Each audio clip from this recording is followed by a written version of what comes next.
ইট প্ল্যানে সুস্বাগত জানিয়ে শুরু করছি আজকের রেসিপি। আজকের রেসিপিটা সম্পূর্ণ নতুনদের জন্য। প্রথমে আমি 100 গ্রাম লাচ্ছা সেমাই নিয়ে নিচ্ছি। সেমাইটাকে হাত দিয়ে সুন্দর করে ছোট ছোট করে একটু ভেঙে নেব, তাহলে রান্না করতে সুবিধা হবে। এরপরে চলে যাব চুলায়।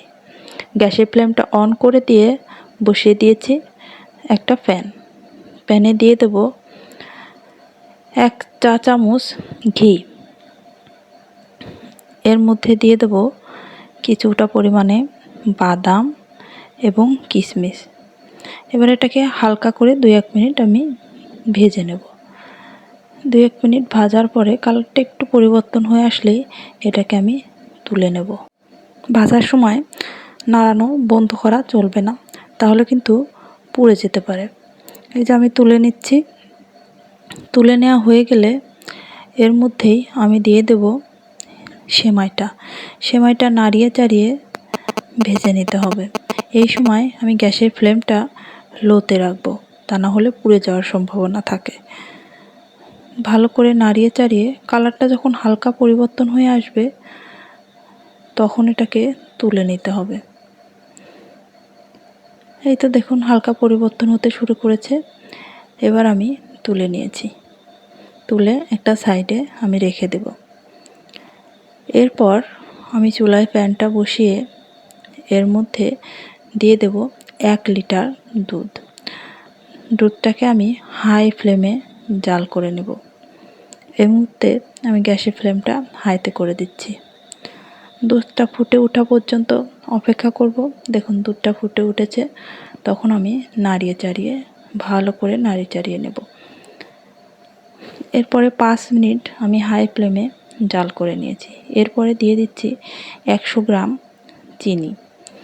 চিনিটা দেওয়ার পর আমি আরও 5 মিনিট খুব ভালোভাবে ফুটিয়ে নেব। আমি 1 কেজি দুধকে আমি 700 ml পরিণত করব। এই সময় ভালো করে নাড়িয়ে চাড়িয়ে দেব।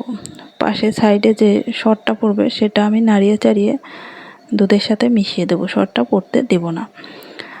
চিনিটা দেওয়ার পরে কিন্তু আমাকে বেশ কিছুক্ষণ সময় জাল করে নিতে হবে, কারণ চিনি থেকে যে জলটা ছেড়ে দেবে ওটা শুকিয়ে নিতে হবে, তা না হলে সেমাইতে একটা পানসে ভাব চলে আসবে।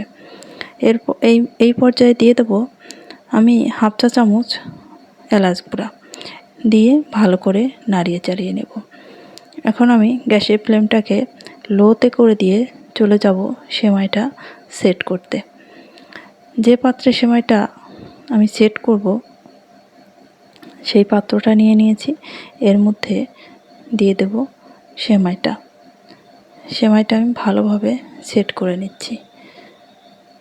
সেমাইটা সেট করে নেওয়া হয়ে গেলে আমি চলে যাব ফুটন্ত দুধটাকে আনতে। ফুটন্ত দুধটাকে এনে আমি সেমাইয়ের মধ্যে ঢেলে দেব।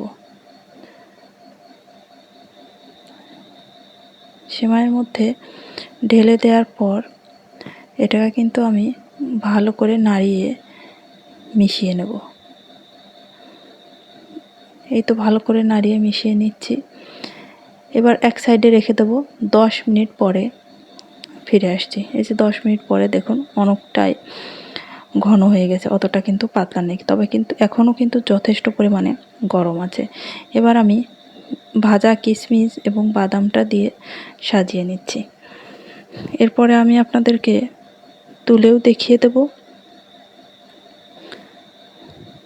একটা বাটিতে তুলে দেখিয়ে দিচ্ছি।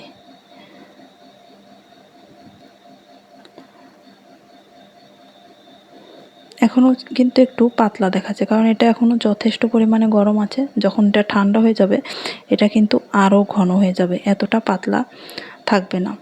আপনারা রুম টেম্পারেচারে এনে এটাকে ঠান্ডা করে নিতে পারেন, অথবা ফ্রিজে রেখে এটাকে ঠান্ডা ঠান্ডা পরিবেশন করতে পারেন।